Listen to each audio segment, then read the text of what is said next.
കഴിഞ്ഞ ആണ്ടിന്റെ ആരംഭം മുതൽ ഈ നിമിഷം വരെ ഞാൻ അങ്ങോട്ട് പിടിച്ചതല്ല, മറിച്ച് ആ കൈ കൊണ്ട് എന്റെ കരത്തെ പിടിച്ച് ഓരോ ചുവടും അത്ഭുതകരമായി എന്നെ നടത്തി. ഞാൻ ചോദിക്കുന്നതിലും ഞാൻ നനയ്ക്കുന്നതിലും എന്നെ അത്യന്തം പരമായി നടത്തി. കൂട്ടുകാരിൽ പരമായി ആനന്ദ തൈലം കൊണ്ട് അഭിഷേകത്താൽ നിറച്ച് എത്ര സ്തുതിച്ചാലും എത്ര പാടിയാലും തീരാത്ത രീതിയിൽ ദൈവം എന്നെ അത്ഭുതകരമായി നടത്തുന്നു.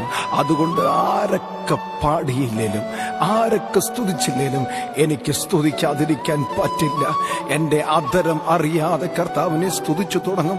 എന്റെ ഉള്ളം നന്ദിയാൽ നിറഞ്ഞു തുടങ്ങും. അതുകൊണ്ട് ഞാൻ പാടി കർത്താവിനെ സ്തുതിക്കുന്നു. അങ്ങ് മാത്രം എന്റെ അപ്പനാണ്, അങ്ങേ മാത്രം ഞാൻ ഉയർത്തുന്നു. ഒരുമിച്ച് ചേർന്ന് വീണ്ടും പാടി കർത്താവിനെ സ്തുതിക്കാം. മാത്രം ഉയർത്തിയിടുന്നേ എന്നപ്പ